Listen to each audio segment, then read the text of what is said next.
Hello everyone, स्वागत है फिर से एक नए वीडियो में। तो दोस्तों, इस वीडियो को आप रिवीजन के तौर पर देखिए, और क्योंकि अब एग्ज़ाम तो कल है और कल के एग्ज़ाम के लिए बहुत बहुत शुभकामनाएं, बेस्ट ऑफ लक। तो चलिए, उससे पहले आप लोग इसको जल्दी जल्दी देखिए। पहला प्रश्न है कि मार्च 2023 में संयुक्त राष्ट्र 2023 जल सम्मेलन कहाँ आयोजित किया हुआ था।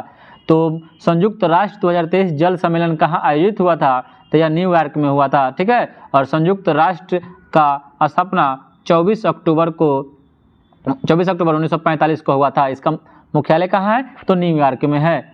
अगला प्रश्न है कि इनमें से किस समूह में सभी शब्द शुद्ध लिखा गया है, यानी उसका जो वर्तनी है आपको बताना है कि शुद्ध लिखा हुआ है। तो प्रकृति, पूर्णजन्म, भर्त्सना, बलिष्ठ, ऑप्शन नंबर बी, यह सभी के सभी शुद्ध रूप में लिखा हुआ है। अगला प्रश्न है कि जो पढ़ेगा वह पास होगा, इनमें कौन सा विशेषण है। जो पढ़ेगा वह पास होगा, इसमें सार्वनामिक विशेषण है। क्या है, सार्वनामिक विशेषण है। अगला प्रश्न है इनमें से कौन सा शुद्ध वाक्य नहीं है। तो ऑप्शन ए है विष्णु के अनेकों नाम है, यही आपका ऑप्शन नंबर ए जो हो जाएगा गलत हो जाएगा। तो क्या हो जाएगा, अनेक अपने आप में एक बहुवचन है, तो यहाँ अनेकों नहीं होगा, अनेक होता, तो ऑप्शन नंबर ए आपका सही हो जाएगा। तलवार एक शस्त्र है, सही है। या आगरे की मिठाई है, उससे पुत्र प्राप्त हुआ है, तो सभी तीनों सही है। बाद बाकी ऑप्शन नंबर ए आपका गलत है। अगला प्रश्न है कि द्वंद्व समास का उदाहरण में से कौन सा है। तो ऑप्शन नंबर है ए दिनहीन, तो दिन और हीन, तो यही एक द्वंद्व समास का उदाहरण है। ठीक है, और त्रिफला जो है यह आपका द्विगु समास का उदाहरण है। पीताम्बर यह बहुब्रीहि समास का उदाहरण है। और यथाशक्ति यह एक अव्ययी भाव समास है। ठीक है, अगला प्रश्न है कि आसमान टूट पड़ना का अर्थ क्या होता है। तो आसमान टूट पड़ना का अर्थ होता है मुसीबत आना जाना। ठीक है, मुसीबत आना जाना मतलब आसमान टूट पड़ना। अगला प्रश्न है कि इनमें से शुद्ध वर्तनी वाला शब्द कौन सा है। तो इनमें से शुद्ध वर्तनी वाला शब्द कौन सा है, तो इसका जो सही उत्तर हो जाएगा ऑप्शन नंबर सी, रचयिता, यह एक शुद्ध वर्तनी वाला शब्द है। अगला प्रश्न है कि समास का विलोम क्या होता है। तो समास का विलोम व्यास होता है। समास का विलोम क्या होता है, व्यास होता है। अगला प्रश्न है कि परिमाप में कौन सा उपसर्ग है। तो परिमाप में परि उपसर्ग है। फिर से बता देते हैं दोस्तों, उपसर्ग किसी भी शब्द के पहले लगकर उसका अर्थ बदल देता है, और प्रत्यय किसी भी शब्द के बाद में लगता है। अगला प्रश्न है कि बादल का तत्सम रूप क्या होता है। तो तत्सम, बादल का तत्सम रूप, यानी संस्कृत के मूल रूप को तत्सम कहते हैं, तो बादल का तत्सम रूप वारिद होता है, जबकि संस्कृत के बिगड़े रूप को तद्भव कहते हैं। अगला प्रश्न है कि फाइंड कि choose the one which express the right meaning of given word. Selection, तो सिलेक्शन का जो सही मीनिंग हो जाएगा, इसका जो सही उत्तर हो जाएगा प्रीफरेंस हो जाएगा। क्या हो जाएगा, प्रीफरेंस हो जाएगा। अगला प्रश्न है कि choose the word opposite meaning given word agreement. तो एग्रीमेंट का अपोजिट मीनिंग बताना है, तो यह हो जाएगा आपका डिस्कॉर्ड हो जाएगा। ठीक है, चलिए अगला प्रश्न है कि फिल इन द ब्लैंक्स है। As he proved inefficient the company expelled him हो जाएगा। क्या हो जाएगा, एक्सपेल्ड हिम हो जाएगा। अगला प्रश्न है कि fill in the blanks the furniture dash to be delivered today. तो द फर्नीचर इज हो जाएगा। क्या हो जाएगा, the furniture is delivered, furniture is to be delivered today. चलिए अगला प्रश्न देखते हैं कि the word fiscal related to. तो फिक्सल का मतलब होता है फाइनेंस। क्या होता है, फाइनेंस होता है। अगला प्रश्न that which is fit to be eaten is known, मतलब कोई भी वस्तु खाने लायक उसको ईडेबल बोलते हैं। क्या बोलते हैं, खाने योग्य, ईडेबल बोलते हैं, खाने लायक। अगला प्रश्न है कि which of the following is similar in meaning as the phrase in the name only. In the name only का मतलब होता है नॉमिनल। क्या होता है, नॉमिनल होता है। और अपोजिट मीनिंग बताना है इनसेन। इनसेन का मतलब होता है सेन। क्या हो जाएगा, इनसेन का अपोजिट मीनिंग सेन हो जाएगा। अगला प्रश्न है कि which of the following part of the sentence is error. तो while proceeding on leave he had orally committed at he will resume, नहीं, या ही वुड हो जाएगा। तो ऑप्शन नंबर सी जो हो जाएगा ऑप्शन कि मानव रक्त का पीएच मान कितना होता है। तो मानव रक्त का पीएच मान 7.4। अगर आपसे कभी ऑप्शन में ऐसा रहे 7.35 से लेकर 7.475 तक, तो आपको मारिएगा 7.35 से लेकर 7.45 के बीच में रक्त का पीएच मान होता है। और रक्त का पीएच मान एक क्षारीय होता है, क्योंकि जो पीएच स्केल होता है 0 से लेकर 14 बराबर भागों में बटा होता है, और 7 में जो होता है वह उदासीन होता है, 7 से नीचे होता है वह अम्लीय होता है, 7 के बाद होता है वह क्षारीय होता है। तो रक्त एक तरल संयोजी ऊतक होता है और यह क्षारीय होता है। ठीक है, अगला प्रश्न है कि निम्नलिखित में से क्या वाहित मल की एक कार्बनिक अशुद्धि है, तो वाहित मल की एक कार्बनिक अशुद्धि जो है या मानव मल है। ठीक है, निम्नलिखित में से किस समस्थानी का उपयोग कैंसर के उपचार में किया जाता है? तो कैंसर के उपचार में कोबाल्ट 60 का प्रयोग करते हैं, कोबाल्ट 60 का प्रयोग करते हैं। ठीक है, चलिए अगला प्रश्न है कि डैश जो रोग होते हैं केवल कम अवधि तक होते हैं। तो जो तीव्र रोग होते हैं ना, तीव्र रोग, वह कम अवधि के लिए होते हैं। अगला प्रश्न है कि हाइड्रा जो जंतु जगत के निम्नलिखित संघ का उदाहरण है। तो जो हाइड्रा है ना, वह प्लेंटी हेलेमनिथीज का उदाहरण है, प्लेंटी हेलेमनिथीज का उदाहरण है। अगला प्रश्न है कि निम्नलिखित में से कौन सा एक सपाट अस्थि है, यानी हड्डी है। सपाट जो हड्डी पाई जाती है वह पसलियों में पाई जाती है। किसमें? पसलिया के जो हड्डियां होती है वह सपाट पाई जाती है। और मानव मस्तिष्क का कौन सा भाग सीधी रेखा में चलने के लिए उत्तरदायी होता है? तो मानव मस्तिष्क का जो सेरिबेलम होता है, सेरिबेलम, वह सीधी रेखा में चलने के लिए उत्तरदायी होता है। और सेरिब्रम जो होता है वह बुद्धि का केंद्र होता है। ठीक है, और ईस्ट में जनन किस प्रक्रिया से होती है? तो ईस्ट में जो जनन होती है वह मुकुलन प्रक्रिया से होती है। किस प्रक्रिया से? तो मुकुलन विधि कहिए या प्रक्रिया कहिए। अगला प्रश्न है कि निम्नलिखित में से कौन सा रोग कवक के कारण होता है? तो कवक के कारण कौन सा रोग होता है? तो कवक के कारण दाद होता है। दाद जो सुनते हैं आप, दाद खाद्य खुजली, वह कवक के कारण होता है। जबकि कोविड या वायरस के कारण हैजा और तपेदिक जो होता है ना, या आपका जीवाणु से होता है। और इसमें से कौन विषाणु जनित रोग है? विषाणु से, तो विषाणु से जो चिकन पॉक्स होता है या विषाणु से होता है, जिसको गांव में छोटी माता जो बोलते हैं, या चिकन पॉक्स, यही विषाणु जनित रोग है। जबकि मलेरिया जो है आपका परजीवी से होता है, और काली खांसी और ट्यूबरकुलोसिस या आपका जीवाणु से होता है। अगला प्रश्न है कि मानव फेफड़ों द्वारा छोड़ी गई वायु में CO2 की प्रतिशत मात्रा कितनी होती है? तो मानव फेफड़ों द्वारा छोड़ी गई वायु में कार्बन डाइऑक्साइड का जो प्रतिशत मात्रा होता है वह 4.4 होता है। अगला प्रश्न है कि निम्नलिखित में से कौन सा एक परमाणुक है? यानी एक परमाणुक आपको बताना है, उसमें एक परमाणुक जो होता है, एक परमाणुक आपका जो सही उत्तर हो जाएगा हीलियम हो जाएगा। और हीलियम की खोज लोकेयर के द्वारा किया गया था, हीलियम की खोज लोकेयर के द्वारा किया गया था।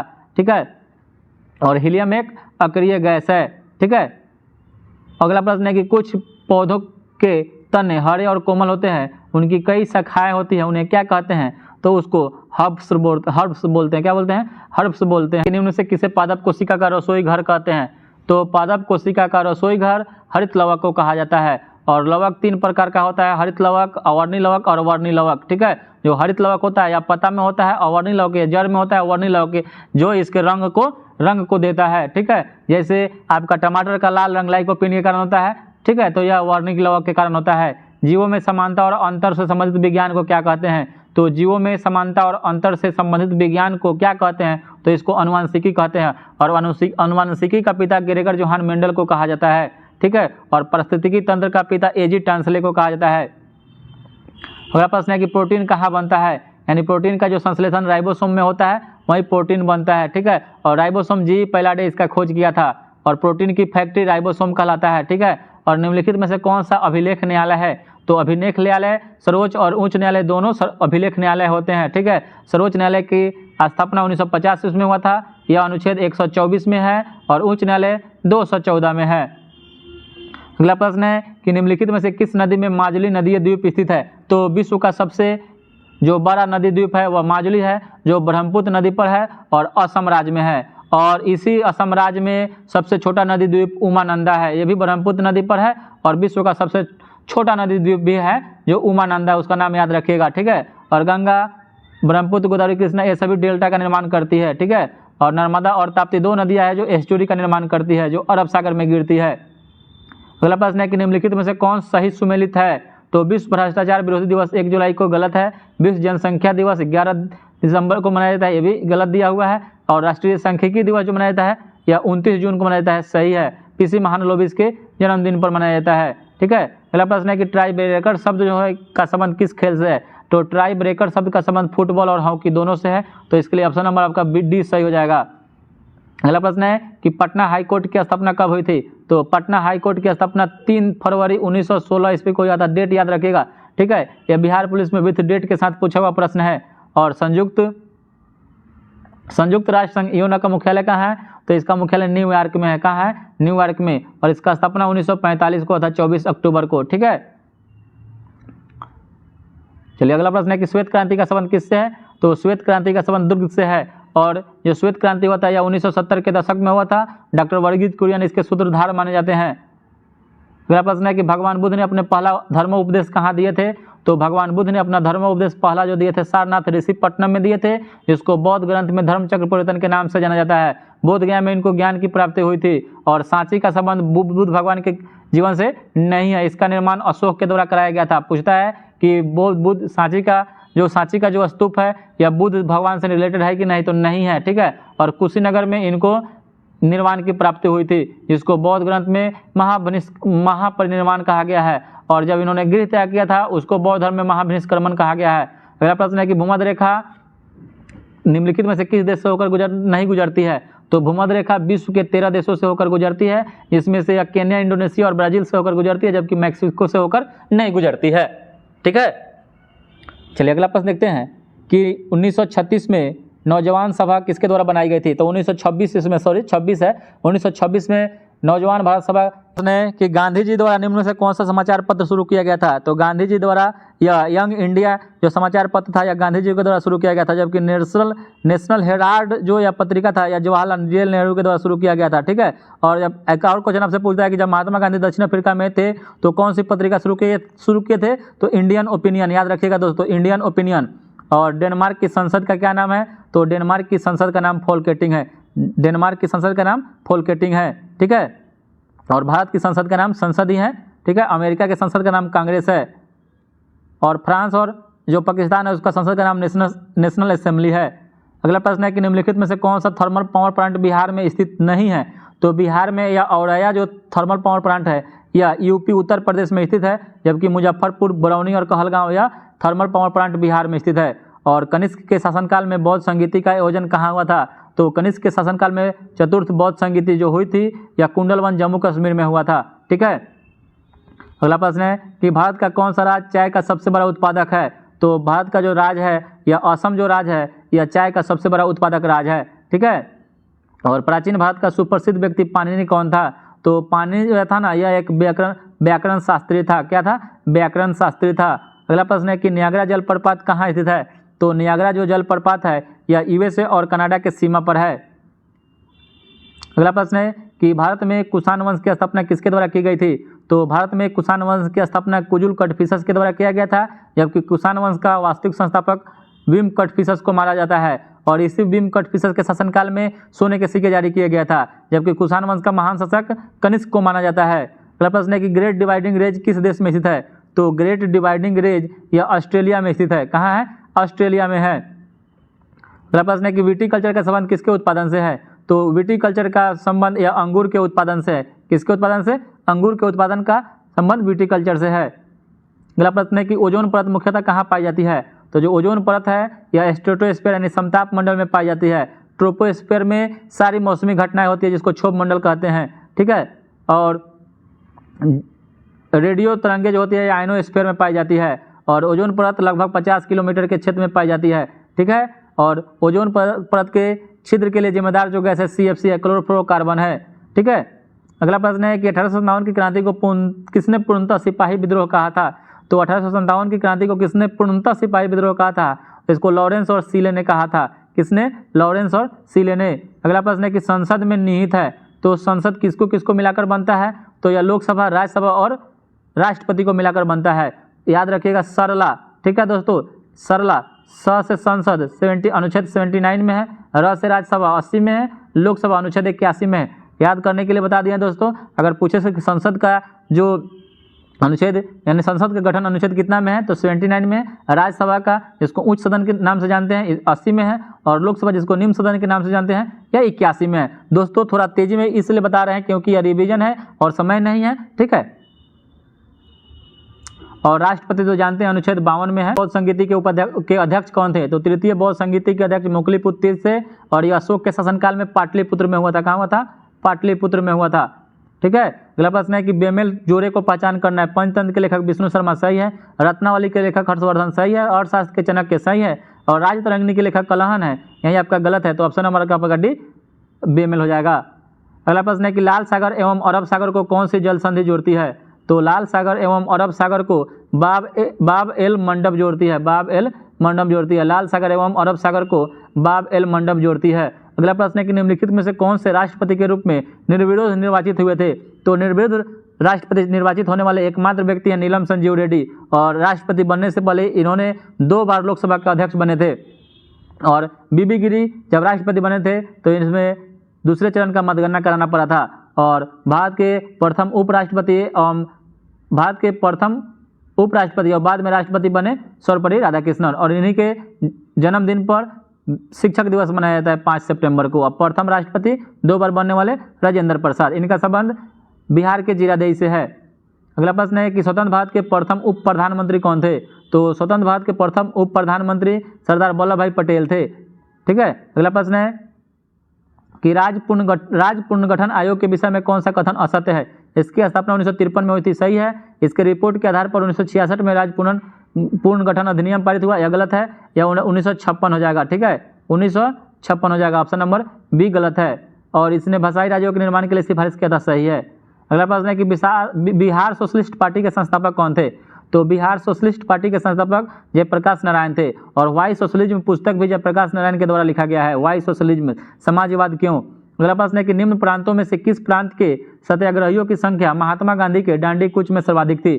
तो यह गुजरात राज्य का था। ठीक है। अगला प्रश्न है कि गांधी इरविन समझौता के हस्ताक्षरित होने में किसने महत्वपूर्ण भूमिका निभाई थी? तो गांधी इरविन समझौता जो इसमें महत्वपूर्ण भूमिका निभाई थी यह तेज बहादुर सप्रू ने। ठीक है। अगला प्रश्न है कि नेहरू रिपोर्ट किसने तैयार किया था? तो नेहरू रिपोर्ट जवाहरलाल नेहरू के द्वारा तैयार किया गया था। नेहरू रिपोर्ट जवाहरलाल नेहरू के द्वारा तैयार किया गया था। अगला प्रश्न है कि गांधी जी ने असहयोग आंदोलन कब शुरू किया था? तो गांधी जी ने असहयोग आंदोलन 1920 में शुरू किया गया था। और असहयोग आंदोलन स्थगित कब हो गया? तो 1922 में हो गया। क्यों? तो चौरी चौरा कांड 5 फरवरी 1922 को हुआ, उसी कारण। ठीक है। अगला प्रश्न है कि हाल ही में केंद्रीय सड़क परिवहन और राजमार्ग मंत्री नितिन गडकरी ने किस राज्य या केंद्रशासित प्रदेश में पीराकुंफर सुरंग का उद्घाटन किया है? तो याद रखिएगा, पीराकुंफर सुरंग जो है ना किस राज्य या केंद्रशासित प्रदेश में है? तो इसका जो सही उत्तर हो जाएगा आपका असम में हो जाएगा, यानी राज्य हो जाएगा। में किस राज्य सरकार ने विनायक दामोदर सावरकर की जयंती 28 मई को स्वतंत्र वीर गौरव दिवस के रूप में मनाने की घोषणा की है? तो यह महाराष्ट्र राज्य सरकार ने। ठीक है। अगला प्रश्न है कि प्रमुख भारतीय अमेरिकी गणितज्ञ और सांख्यिकीविद डैश को सांख्यिकी में 2023 में अंतर्राष्ट्रीय पुरस्कार से सम्मानित किया जाएगा? तो यह CR राव को सांख्यिकी में 2023 में अंतर्राष्ट्रीय पुरस्कार से सम्मानित किया जाएगा। अगला प्रश्न है कि हिंदू फोबिया का मतलब होता है, ठीक है, किसी भी चीज़ से डर लगना, और माइनिया का मतलब होता है किसी चीज़ का आदी हो जाना। तो हिंदू फोबिया की निंदा पर प्रस्ताव पारित करने वाला पहला अमेरिकी राज्य कौन बन गया है? तो यह आपका बन गया है जॉर्जिया बन गया है। कौन बन गया है? जॉर्जिया बन गया है। और अगला प्रश्न देखते हैं कि हाल ही में निम्नलिखित में से किस राज्य में सुगंधित चावल नागरी दुबराज को GI टैग प्रदान किया गया था? नागरी दुबराज या कहाँ का चावल है और किस प्रदेश में उगता है? तो यह उगता है छत्तीसगढ़ में। तो नागरी दुबराज को भौगोलिक GI टैग दिया गया है, सुगंधित चावल है छत्तीसगढ़ राज्य के द्वारा, यानी छत्तीसगढ़ राज्य का है। ठीक है। और ये केंद्र सरकार देती है। अगला प्रश्न है कि हाल ही में किस संगठन ने अपनी नवीनतम तीसरी पीढ़ी की man portable anti tank guided missile Amogha 3 का फील्ड फायरिंग परीक्षण सफलतापूर्वक कर लिया है? तो किस संगठन ने? तो यह किया है भारत डायनेमिक्स लिमिटेड ने। 2 अप्रैल 2023 को सलीम दुरानी का 88 वर्ष की आयु में निधन हो गया है। इनका संबंध किस क्षेत्र से था? तो सलीम दुरानी, इनका संबंध क्रिकेट से था, और यह प्रथम क्रिकेटर थे जिनको अर्जुन पुरस्कार से सम्मानित किया गया था। अगला प्रश्न है कि किस देश में रूढ़िवादी नेता पोटेरी ओर्पो ने साना मारिन को हराकर प्रधानमंत्री का चुनाव जीत लिया है? तो यह फिनलैंड हो जाएगा। ठीक है। अगला प्रश्न है कि किस राज्य में स्थित दिबांग वन्यजीव अभयारण्य को टाइगर रिजर्व में बदलने की योजना का विरोध वहां के इदू मिसमी जनजाति के लोग कर रहे हैं? तो कहने का मतलब हो जाएगा कि इदू मिसमी जनजाति कहाँ निवास करती है? तो अरुणाचल प्रदेश में करती है। और दिबांग वन्यजीव अभयारण्य कहाँ है? तो अरुणाचल प्रदेश में है। अगला प्रश्न है कि इंडिया जस्टिस रिपोर्ट 2022 के अनुसार राज्यों में न्याय प्रदान करने के संदर्भ में कौन सा राज्य शीर्ष स्थान हासिल किया है? तो यह आपका सही उत्तर हो जाएगा कर्नाटक। कि स्वास्थ्य का अधिकार विधेयक पारित करने वाला भारत का पहला राज्य कौन बन गया है? तो स्वास्थ्य का अधिकार विधेयक पारित करने वाला भारत का पहला राज्य राजस्थान बन गया है। और मुंबई के गेटवे ऑफ इंडिया में इंडिया से एलिफेंटा गुफाओं तक तैरने वाला पहला व्यक्ति कौन बन गया है, कौन रहा है? तो मुंबई के गेटवे ऑफ इंडिया से एलिफेंटा गुफाओं तक तैरने वाला पहला व्यक्ति कौन रहा है? तो इसका नाम है कृष्ण प्रकाश। कौन है? कृष्ण प्रकाश। अगला प्रश्न जो आपको आएगा मैथ्स का आएगा, तो मैं 81 का स्क्वायर माइनस 49 का स्क्वायर, तो यह क्या है? ए माइनस बी का स्क्वायर है, ए स्क्वायर माइनस बी स्क्वायर है, तो ए यहाँ हो जाएगा आपका ए प्लस बी इंटू ए माइनस बी, ठीक है, बराबर ए स्क्वायर मतलब गुना पी है। तो यहाँ पर आप तुलना कीजिएगा तो आपका जो इसका सही उत्तर आएगा आपका 65 आ जाएगा। बना लीजिएगा दोस्तों। अगला प्रश्न की बहुत छोटी से छोटी संख्या ज्ञात कीजिए, जैसे 30, 35, 40 और 45 से भाग देने पर प्रत्येक दशा में 5 शेषफल बचता है, तो इसका एलसीएम निकाल दीजिएगा, और एलसीएम निकालिएगा तो इसका 25, 20 आएगा, उसमें से 5 जोड़ दीजिएगा, इसका ऑप्शन नंबर हो जाएगा 25, 20, 25 आंसर हो जाएगा। तो अनुपात 9 के पावर 4 अनुपात 5 का अनुपात निम्न से किसके बराबर होगा? तो इसका जो सही उत्तर हो जाएगा ऑप्शन नंबर सी हो जाएगा। और 200 से छोटी सभी प्राकृतिक संख्याओं का औसत ज्ञात करना है, तो इसका 100 हो जाएगा, क्योंकि n+1/2 हो जाएगा, तो 199 आप प्लस 1/2, 200/1 100 हो जाएगा, ठीक है। चलिए इसका एलसीएम निकाल लीजिएगा। अगला प्रश्न है कि किसी मजदूर अगर आप लोग को इसका पीडीएफ चाहिए तो पीडीएफ